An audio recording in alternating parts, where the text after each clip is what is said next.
Hey guys, we did an RV plant tour and they told me I couldn't say frame flex, so we're going to refer to it as the elephant in the room, known as the double F word. This tour is incredibly informative. This is something we've wanted to do, kind of give you the backstory on it. We were at the Louisville Bolton RV show.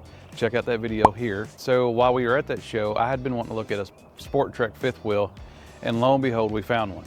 And so Jarrett, being Jarrett, goes into the camper and I start talking about the things I don't like about it. I like the camper, I love the camper. It's a big Sport Trek Venture fan. Have one with my own, bought it with my own money, love it. Anyway, walking through it, kind of talking about some of the things I wish they did different, I run into Dave Box. Dave Box, great guy, general manager of Venture RV. And so we ended up having about a 45-minute conversation with him off camera, exchanged numbers, and he invited us up to the Venture plant in Shipshewana, Indiana, known as Shipshe, as they call it, say it like a local.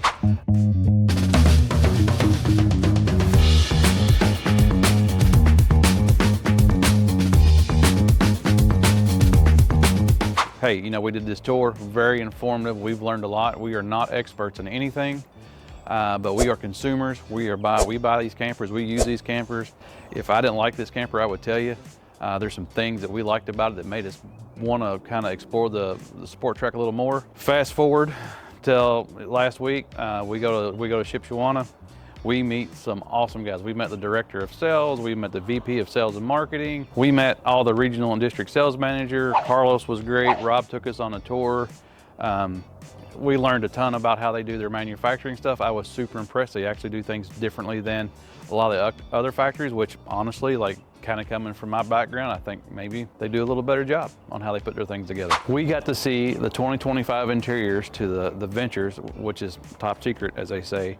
We got to see the very first rear kitchen fifth wheel, which we will probably be interested in. And there's another top secret thing. We can't tell you about it, but we'll show you. We got to meet three of the managers. We got to meet one of the district sales managers who covers kind of the Canada area. We got to meet Rob, who covers the California West Coast area. We also got to meet Chad. He took us to the BAL frame. All great guys, super knowledgeable, really enjoyed it. We got Amish donuts. My guys, Amish donuts, seriously, they're fantastic. Marlene, the director or the VP of marketing and sales, brought us Amish cinnamon donuts, which guys, they call them Amish crack for a reason. They are really, really good. And so it was just such a good experience. They were super welcoming. I mean, this company, it's a part of KZ, and just the way that it's done and the way that they treat us and the way they build their stuff and treat their employees, it just really makes us believe more in the Sport Trek product, and it makes us want to know more about what they're about and learn more with them. Make sure you watch the next video. It's on the BAL frame, incredibly informative. Mr. Bobby was awesome. And the reason I want you to watch that is because there's a lot of stuff going on in the industry where the industry is selling us subpar units, sending stuff down the road that really shouldn't be going down the road. I think, as we're consumers, if we keep buying subpar stuff, they're going to keep giving us subpar stuff. I think we got to do a better job as consumers to stand up for what we want. And this will give you some options as far as looking at maybe a different unit or start demanding more American stuff, American made, American steel in these products, so that we don't have some of the double F problems that we've been having. Let's learn about the Sport Treks and let's meet Rob. All right, so this is KZ RV, KZ Recreational Vehicles, also Venture Sport Treks corporate office in Shipshewana. This is where we're supposed to meet our friend Dave, general manager. Chad and Rob brought us the donuts this morning, and this is what they call Amish crack. It's good. So we're here at building number 8. Building number 8 This is on the complex. This is Rob, who's in charge of sales on the West Coast? Correct. Yep, for all Venture lines. Okay, and so Rob is graciously enough to bring us out here on a windy, cold-ass day and make us stand outside now. But we were just talking about the frames, and so we're getting ready to go into the factory. No Lippert frames. Good job. So everything that we build for Venture is all on a BAL frame. So from our Sonics all the way up to the Sport Trek Touring fifth wheels, it's going to be on BAL frame. So they're stacked out here, and then we're just going to go inside here in a second, but that's where we're going to mount the Dexter axle and get started with the build.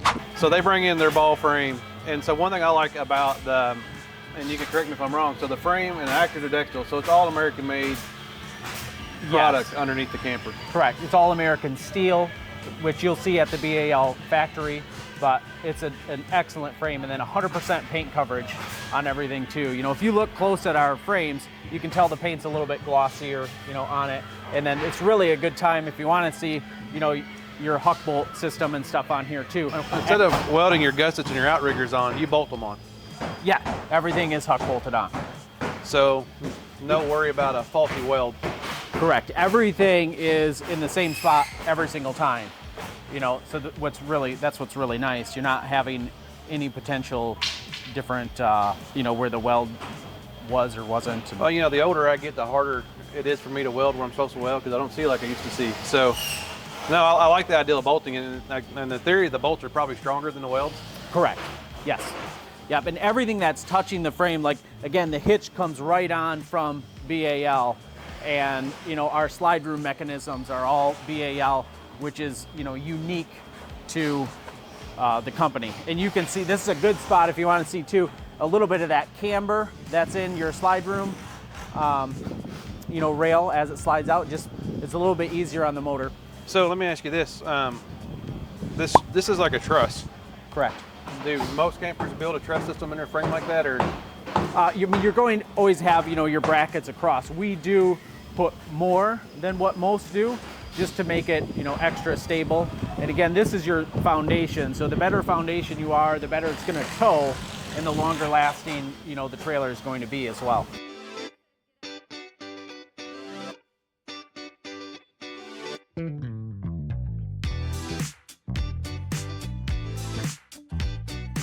First though, that whole floor system was really built on this table over here, and you'll see that we use 5/8 tongue and groove plywood here on our floors, all wood floors. So it's a really, really solid floor, great insulator.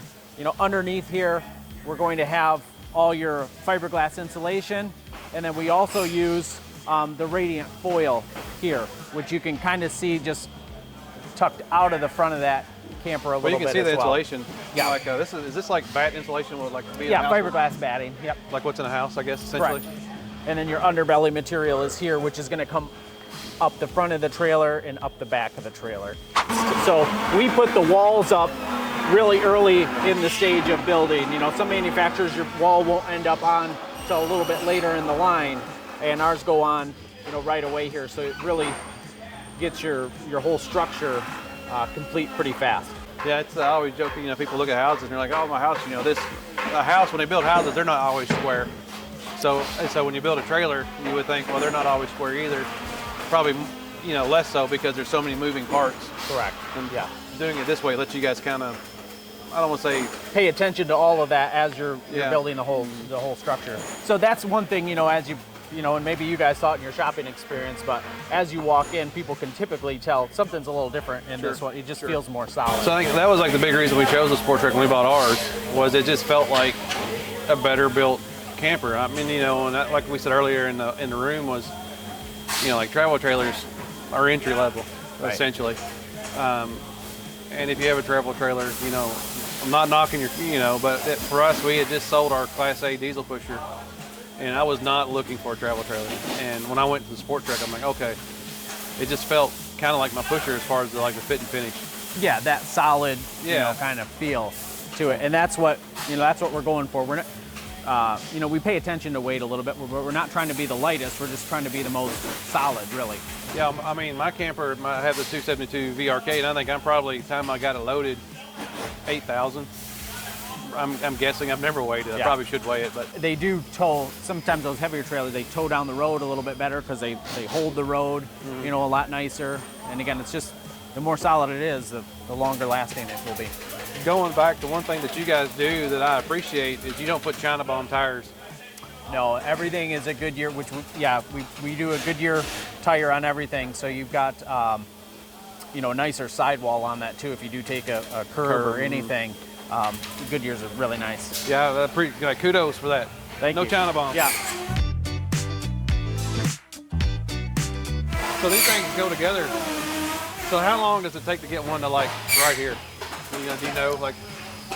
It just depends. You know, they're going to take whatever time they need at each station, you know, as it goes down. But everybody's kind of working together to get it, you know, pushed on down the line here. So for for Venture or the Sport Trek anyway, it's more about getting it out the door right than just getting numbers out. Correct. Yeah.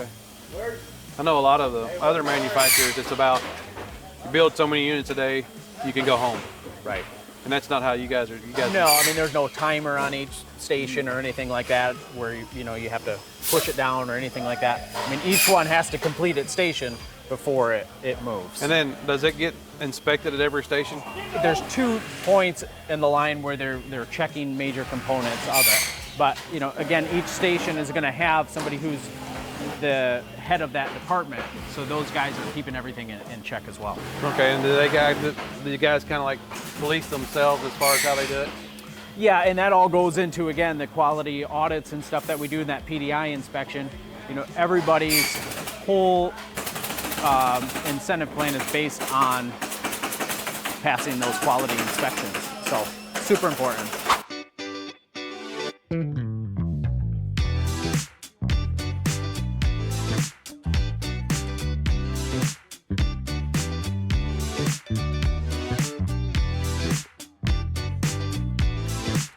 See, this is where all the components are made up before they enter the trailer.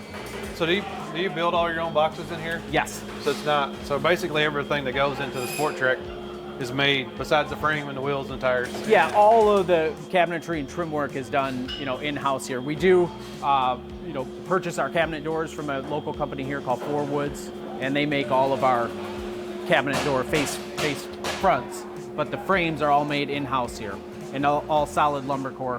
What are we looking at, Rob? This is gonna be in whatever floor plan, but probably right over the buffet top here, 2 cabinets here, and then this is our little Safe Tech box that opens. By the door. If you can kind of recognize what that space is. So this component will get installed, and then doors will go on it a little bit later in the line as well.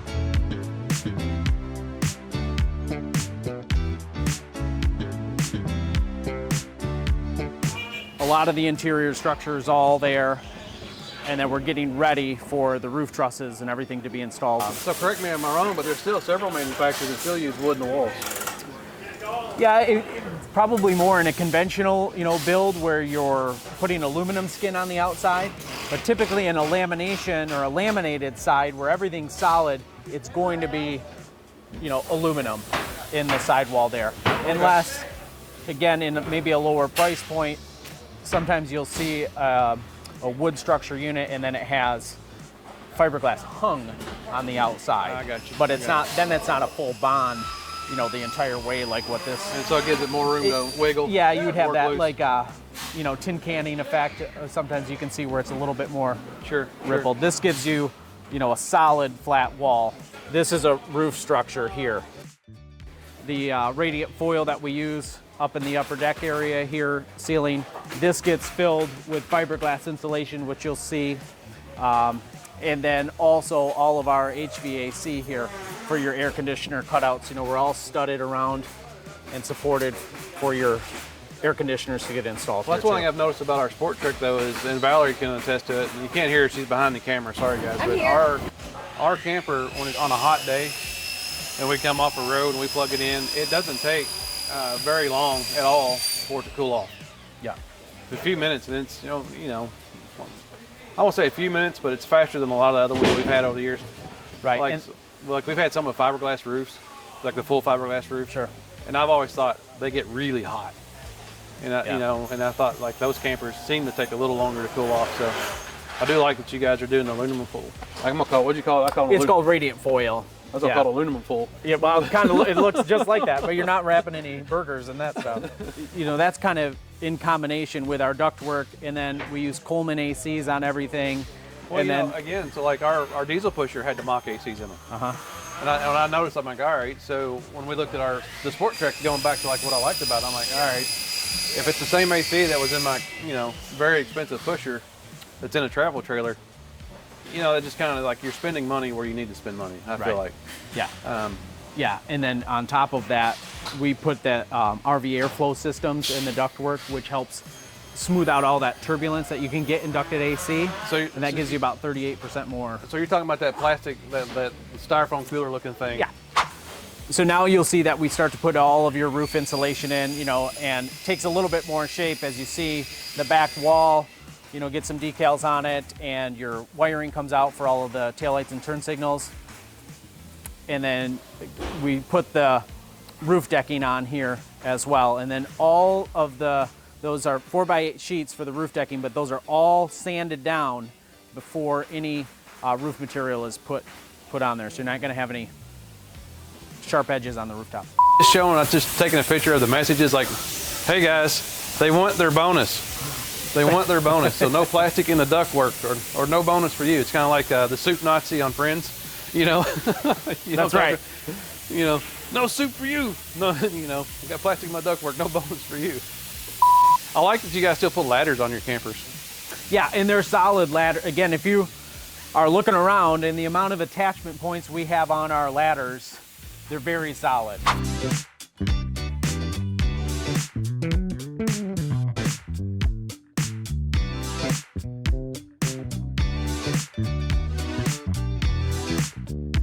As you can see, we start to put on the die-core roof material.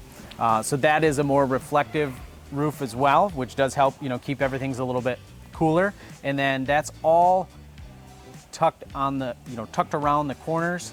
And you'll see in just one of our next shots that you have the fastener on the back wall is on the back wall, not on the top. So it keeps that rain water falling kind of over the back edge and into our gutter system. It's pretty neat how you guys pull that die core, I guess, all in one big sheet, and then where they've taken all the edges and put the trim around it, and like so that roof membrane doesn't tuck behind the wall, it tucks over the wall. Correct. You know, so you have that overlapping seam on the back there where you're fastening it to the wall, where most would put that seam and all the screw holes on the top of the roof. So, you know, the rain would have to hit that and then go to your side gutters, where this water falls over the back and then goes in our whole gutter system, which is around all three sides. So I like that, because in theory, if your screws are on the top, that's just another place for water to go through. Correct. And water gets in everywhere. Right, water always wins. It's kind of like, you know, it's not when, if it's going to leak, it's when it's going to leak. And I think, you know, you're just, with the screws, like you say, being in the top, I think that's just a quicker win. Right. But I like also how your roof membrane goes on the outside. So in theory, even if you had a screw that was trying to leak, it's less likely for water, because water's traveling down, than it would be in the top. So I do like how you guys are doing that. So these units, I think, are pretty much done at this point. As far as for your exterior structure, yes, it's done. Now a lot of the interior things are happening as you're getting to this point of the lineup. Like putting your couches in. Couches, cabinet, you know, all your cabinet doors, all, you know, electronics. TVs go in at the end over here, which we'll see. And so and you then guys, decals too. Right, and so you guys, like, so I'm noticing here is you run one unit, like today we're building all the same camper. Correct. So it's all the same slide components, and how often do you guys do a changeover? You know, it kind of depends. We'll typically start with something a little bit shorter, like a 272 VRK, for instance, and then go all the way up to our largest, and then we may go back down again as well. So it just depends on what dealers and what you know, customers are wanting, looking for, and then time of year as well, depending on, you know, bunks to couples models and all kinds of different things kind of go into that. So you're in sales, so now I'm just going to something kind of off topic here, but how are you guys doing as far as seeing like numbers go out the door? Are you seeing a pretty good? I know RV sales are down with interest rates and stuff. Yeah. Are you still having pretty good success getting rid of or moving your campers? Yeah, I think people, you know, customers are definitely more discerning now. They have more time to look for exactly what they need. So, you know, for our category, we build a nice product, and it's when people hear stuff like that, you know, they go out and search for it. Or if they did just enter into, you know, the RV and lifestyle in the past 4 years, maybe they bought something a little bit smaller, and now they're ready to get a little bit more room, you know, in the bedroom in a touring series, or you know, they bought something a little bit too heavy and they want to go down to, say, a Sonic or something like that. But that's really the introduction of where our fifth wheel has come to for us is, you know, we've built Venture now going on 12 years, and there's enough customers who've, you know, grown with the whole lineup that they want to now going to a fifth wheel. So do you have the numbers, or you may not know this? How many of your venture owners go back to a venture? Do you see them? You know what I'm saying? It's a pretty good amount. To say the exact numbers, I'm not quite sure, but besides what you see, I mean, I think you guys are going to another one, right? So I guess that's a pretty good percentage. Yeah. You know, it's we like the venture product, so it's been good. I mean, you know, like we said when we were in the conference room, kind of chatting, like, you know, we've had a few minor issues. All campers have a few minor issues. Yeah. But it's been nothing major. I mean, you know, it's like most of the stuff is stuff I fixed myself, and you know, I don't really. Like, I've not had a camper I've not worked on yet. Yeah. And I've had some I've worked on more than others. The venture has been less than others, I would say, for the most part. And and everybody always says, like, if you're going to buy a camper, you don't buy a new one, you buy a year-old camper. Let the first sorry soul gets all the problems out of the way. And ours really hasn't been any trouble. So I appreciate the overall quality of ours so far. And again, you know, I was not in the market for a travel trailer. Valerie was in the market for a travel trailer.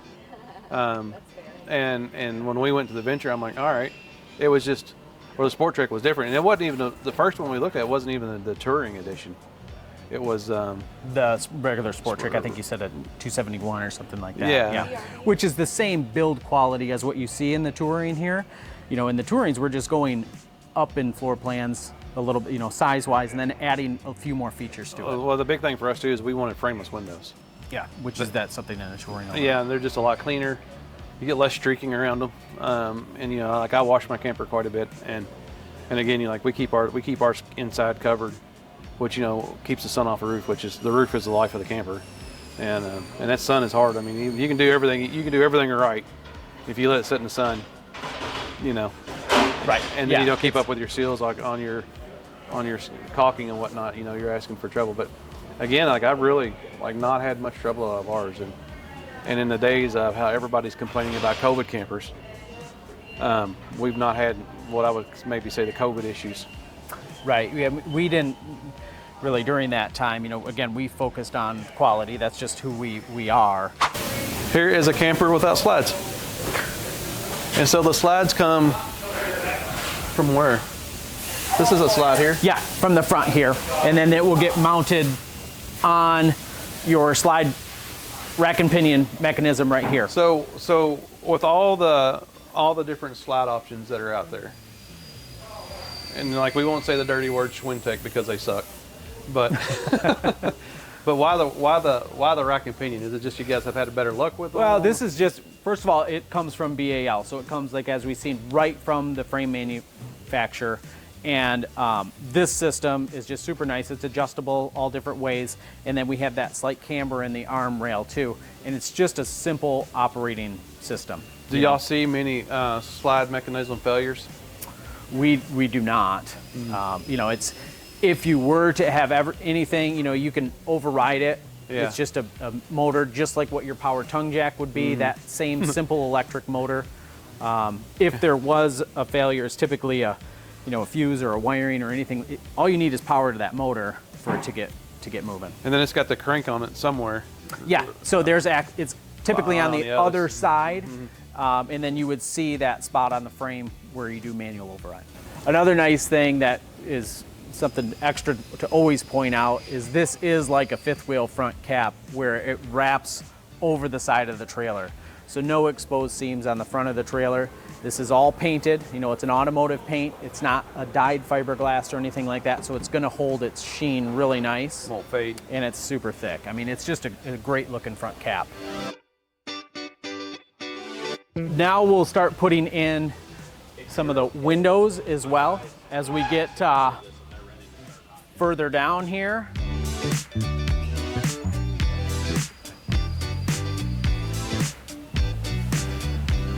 So you'll see we still have the frameless. This is where, you know, the station goes where we do all of the windows. So the frameless windows that you like so much and everybody likes because it's great it's not just appearance like we've talked about. There's great function to it because they awning out, you can keep them open when it's raining, but then no exposed trim here at all on the windows. So it just, that sun stays off of it, and then if you do collect any dust or anything, you know, it comes right off. It's not collecting on those rubber trims. So on your windows, I have a question, and I'm just curious, is your is that front glass, is that like an automotive glass? It is, yeah. It's a dual layer laminate. So it won't shatter. It would crack if something hit it. Yeah, just like a windshield. Okay. Yeah. And so you've changed the jack. So this is the new, tell me about this. Yeah, here, let's see if this one's open. This one's open right up here. So when you get the power jacks on our units, Oh, wow. instead of having the switches on the side wall like they had been in the past, now everything is controlled right from this head here, and it works just from left to right. So you hit power on, retract, All or jacks. extend, and then you can do each jack individually. Otherwise, once you have it leveled to where it needs to be, you can just press extend all jacks, and then they'll hit the ground, and when they're all on the ground, you just hold it until the power stops, and that's when it's. This new system, it will actually put a little more weight on the jack than the older jacks will. They kind of take some of that I bounce think out. mainly I've had both systems. I think this one's just a little bit more solid, where you're getting equal pressure to all of the jacks instead of you going around to each one and just tightening each one up, which may take a little bit off of one. This to me just feels more solid. You take some of that travel trailer bounce out. Correct. Yeah. And so one thing that's cool about Rob, and I always like this, is Rob camps. Yeah, I've had over 30 RVs that we've used in my lifetime. But you own a Sport Trek. 3 so far, yeah. So I've got 5 kids and a dog, so we've always had bunkhouses. But we started with in 2017 a 343 VBH, which was the touring series, and then got another one when we changed exterior, sidewall colors, and then now we're on a 327 VIK just to get an island kitchen. Yeah, I think to me that says a lot so you're the West Region sales manager. Yeah. He owns it. He owns it. And I think a lot of time that we have a lot of, it's like we've looked at when we were camper shopping, like we would walk through a camper and I'm like, whoever designed this unit or built this unit, or they don't camp. You walk in the unit and the way it's laid out, like one big one that drove me crazy, and I kind of laughed about it and it made a thing about it. But Sports Coach with the diesel pushers puts the def fuel on the passenger side. Oh. And so if you ever been through a truck island, all the def is on the driver's side. So I'm like, like seriously, like they've never put fuel in this camper and def at the same time, Right. and so they just made everything way more inconvenient. And so, but I think as you're camping, you're probably giving your engineers feedback. Yeah, I mean, really, that's all of us do. Everybody at Venture, whether you own one or we have all the capability of using one as well. We have 2 models that we use as a demo program throughout each summer, and the whole entire company has access to those. So, and then we take feedback from that as well. But everybody here, camps for sure.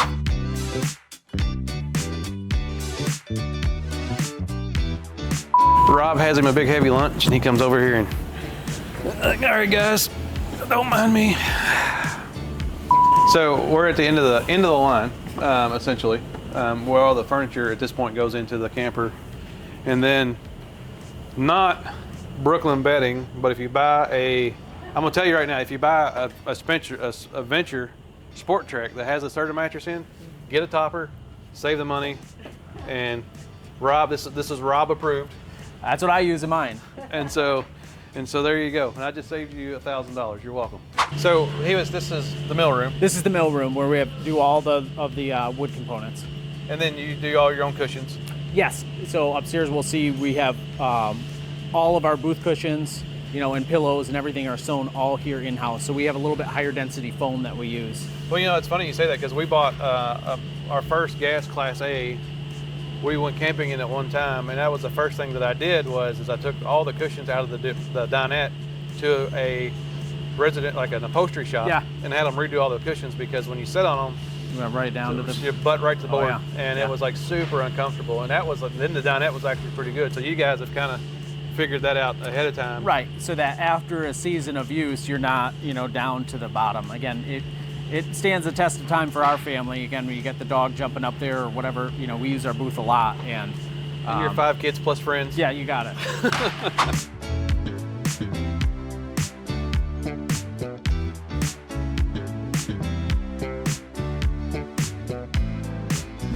So this is in the sewing room. So we, again, make all of our soft goods in here for our booth cushions and window seats and pillows. So that all takes place up here, so we can control that quality. These are Yeah, these are your booth cushions here, so you got the tufting on it. This is the Blake interior cushions here. And then, you can kind of see the contrast between the two. This is the dough, interior here, so. Okay. This is for our, Sonic lineup. We do a little bit of the diamond pattern in those, just for a little more definition. Do you guys make your pillows here too? Yeah, the pillows, on the Versa benches, which is in the fifth wheels and the touring models now, those coverings are made here. The front window seats, and then, booth cushions. And just these two ladies do all the sewing? And then there's one more in the back there too, but yes.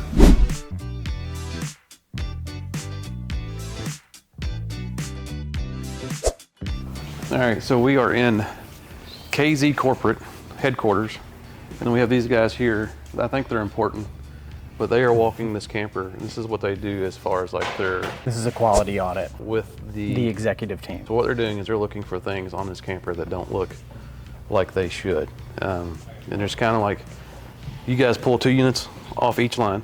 Yep, each week from each plant. This is the less tough audit, I guess, is my understanding, because you guys do another audit where you like really tear into them. Which is the PDI, which is done in a separate building, and that's done by a specific team who will then start tearing things apart. This is really just a visual, overall look and appearance type of audit, but getting into what's actually behind the walls and under cabinets and underneath, tearing the underbelly out, is done in a separate building by a whole different team. And so you got like, they're walking around with flashlights, like looking at it, like seams, I'm assuming, making sure. Correct. Yep. Glue is like where it's supposed to be, and. Yep. Yeah. So this is a KZ and Venture, which we learned today is the same company. Same parent company. Correct. And so they pull the KZ units and the Sport Trek Venture units. Is it Venture's only Sport Trek? Venture is our Sonic light here, which starts at a single axle, 15-footer. Then goes to a tandem axle, 23 feet, 7.5 feet wide. And then we'll go to, the next step up would be a Stratus, and then you have Sport Trek Touring, and then the fifth wheel. So that's the whole line of Venture products. Okay. And laminated, fiberglass sidewalls only. And I guess this is not laminate, this is fiberglass? Well, it's a laminated sidewall. Okay. So, behind here you have an Asdel composite, and then you have your foam, aluminum studding, and then your interior wall. So that's all laminated together. So we call that whole process just a laminate trailer. Okay. Fiberglass exterior. So how often do you guys pull units in here and walk through them? So I know you do 2 units per line. It's 1 unit per line once a week, and it goes in here and then into PDI. And so the same unit will leave here? Yep. So this is okay, so it's not 2 separate units. You Correct. You scrutinize 1 unit. Yes. And so you said you guys, like on the Sport Truck, you build what? Anywhere from 8, depending on the size of the floor plan, if it's a smaller travel trailer, all the way up to a fifth wheel, it'd be between like 8 and 15 a day. So you build roughly 50 a week? Right. And so out of the 50, then that's actually pretty good, I think, that you're taking one of the 50, essentially. Right. And you don't know which one it is. No, it's all chosen at random. Right. And so they pull them out on different days, or is it like Friday's the day that they're going to take the unit? Or yeah, I don't think there's any particular day that it happens. Right. Obviously the team has to be here to walk through it. So you see all the people who come through, and it's people from all different departments: interior, product managers, the president of the company, general managers, and then our head of quality for the whole entire complex as well. Okay. Goes through it all. Well, I think it's pretty cool that you guys do that, because I mean, really, if 1 out of 50 doesn't sound like a lot, but it's probably more than most people would do, other manufacturers or would do, I would think. Correct. And so it keeps you honest. Yeah, and if we, between a travel trailer and then a fifth wheel, if those are running in the same week, another one of those would be pulled off, and stuff as well, as far as different, because fifth wheel a little different than what the trailers. You said you build about 8 fifth wheels of the Sport Trucks a day, so then that would be like 1 of 32. Yeah, roughly. So Sonic, is it like sister, little brother? Yeah, it would be cousin? a little, really an introduction to the brand of Venture. So with Sonics, we're going to be in that sub 5,000 pounds. Our single axles are in the under 4,000 pounds, so like 3,300 to 3,700 pounds. So somebody who's maybe just getting into camping with a crossover or a small SUV, or just sometimes you have an additional unit. So Valerie's gutless 4Runner could pull this. It could, it could. Just put the pedal to the metal.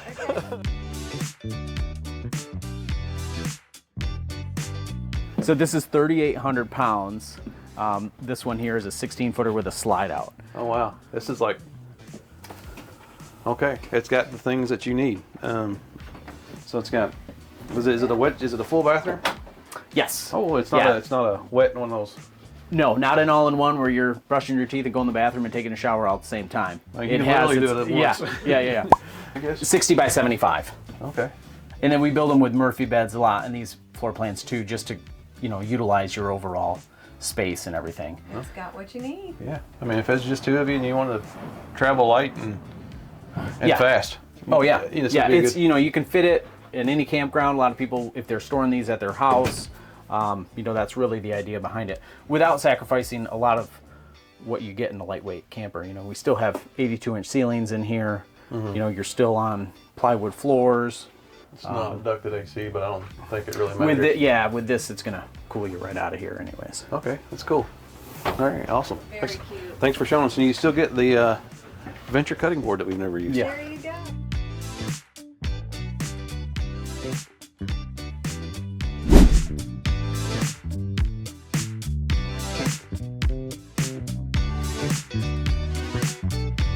I'm Carlos Torres, and I am Venture RV regional sales manager for all of Canada and certain parts of the Midwest and Virginia. So hadn't you been with 11 years? Yeah, I've been with Venture for 11 years. Yep. Okay, awesome. Well, I appreciate you showing us around. Absolutely. This is our PDI facility. Okay. And so this is where Beth gets after it. Right. She's got the creeper out. Yep. And all right. We'll see if she's in here. Beth, are you in here? Yeah. Hi. Do you have a minute? Hey. So this is Jarrett and Val. Very nice to meet you. Nice to meet you. Nice to meet you. She does the PDIs, and she does extremely thorough job. She will take these things apart and look at places we don't even think about looking. On your PDIs, I mean, how often do you get one that passes without? So we don't really have a pass-fail system. I mean, they do, but I'm not involved in that. Like I send the report, and the managers make a decision whether they call it a pass or a fail. And one of the reasons that I'm not involved in that actual pass-fail process is so that I always stay outside. Does that make sense? Like I'm an outsider. And nobody gets mad at you. Right. It just is there or it's not there. So I would say that KZ as a whole, though, we do a pretty good job. I've worked a couple of places, and this is by far the best place that I have ever worked doing this job. So how long on one of your PDIs does it take you to get through one? 4 to 6 hours typically. Usually I will start in the rain bay, so we do like a 20-minute in and a 20-minute out. We make sure, look for water infiltration anywhere. We go from that process to here. I go through all systems testing, like every function. If there's something that functions in the coach, including filling the tanks, running water, electrical, I do all of that. And then when I go from that, I start to pull everything apart to get into the guts of the RV, like into all your electrical coding, plumbing coding, gas, all of that stuff. Tear all that apart, look at all that, and then I do a final fit and finish. So like I'll do a roof check, an underbelly check, and then just an overall quality check of the whole coach. So you guys do it in two pieces. So you have this one here. We do the executive audit, and we do a PDI audit. So I have a question for her. On the PDI audit, it's part of the audit from the plant, the random audit. Mm-hmm. Do you do that audit? It is. And then from there, if you do that audit, do you turn that over and then it gets determined if it's a pass-fail? Correct. So I pull straight from the line. They don't necessarily know which one I'm pulling. I just will come in and be like, hey, send me, I'm taking that, right? And then I go through my entire process, do my report, and then I send it to management, like Brian Jude, different sales, Lynn, the production manager, and they determine based on what I have written on the report whether that's a pass or a fail. So I'm guessing, like going through this, like some of your PDI stuff is probably implemented, like engineering changes in the way things sure. are built, Absolutely like as you is. catch up, and probably like, hey, this this, Build changes as well. yeah. So I work directly with engineering quite a bit too, as far as that goes. When we have a prototype, it comes here, we go through everything. Anytime we test appliances, like new stoves, new whatever, engineering will send it to me in the test unit, and we literally try to break it. So PDI and engineering works pretty well together. Some places will push numbers, but they do very little.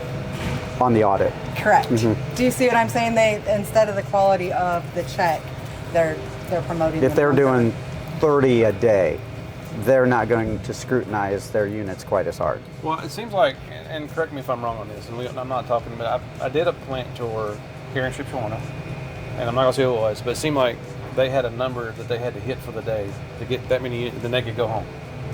Yeah. And it seems like here it's not that way. It's just, you know, you get what you get done in the day. We want to hit numbers, but It's not the again, end all be all. in the end, it's quality we want to hit. So she does this for both Venture and Yes, Val does this for Venture and for KZ.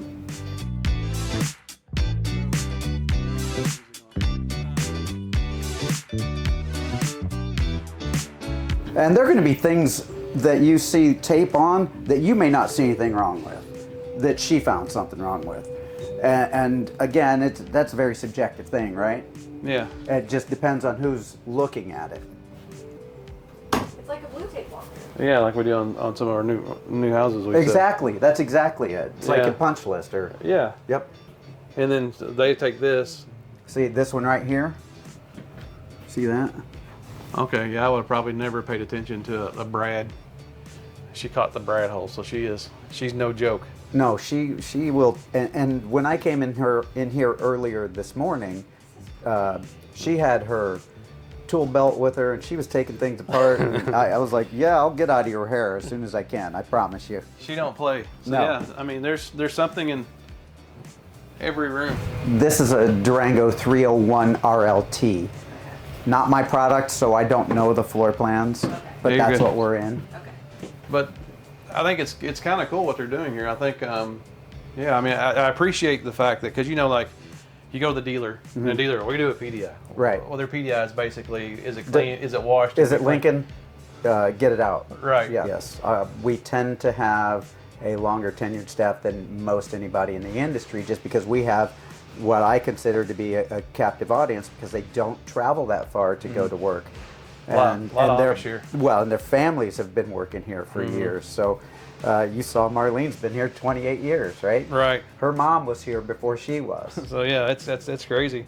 It yeah, I think if, you know, if your cabinet maker's been building your cabinets for a long time, he's been here 10, 15, 20 years, he should know Absolutely. what he's doing at this point, which would make you a little bit better. And I do like the fact that, like, you guys build all, like, you don't build your couches and stuff, but like your fabrics for your cushions and you do a lot of that stuff in house. Yeah, some of that stuff we do in-house. We do have a sewing facility, but of course the sofa or the theater seats, we are going to get that from outside source. And then what is also neat about what they do, and I don't know if any other manufacturer does this, but a lot of the factory workers' pay is tied to this PDI. Absolutely. Yeah, and I don't know what the situation is with other manufacturers on that as well, but I know in the past at any other place that I've been to, it wasn't like that. So you don't take money away from them, you give them a bonus. We incentivize them. So if one passes the PDI, it's like I think Rob told me it's like 5% for this for this one. 5% in this one, 5% in the other one, so total 10%. And it's essentially a bonus. Yeah. Since they're taking ownership in the product, they're also coming up with ideas. We all submit our own ideas. This is the one place I've worked at where everybody in my division camps. And camps because they want to camp, not camps because the company said you have to go out and take the camper out. I camped before I got here. I camped before I got into the industry. You talk to Rob. Rob owns a camper and goes camping all the time. We all just camp, and so a lot of things in our floor plans tend to be more practical because it's user friendly. We've got UPS in the back where they'll ship stuff out. So this is tied to the warranty building. Yes. And so this is like if I need something. it's probably in here somewhere. Right, and Yeah. they just, like you said, UPS is in the back. This is where most everything's coming should from, come. unless we have to order it out of, you know, from a supplier. Here it is. Super secret.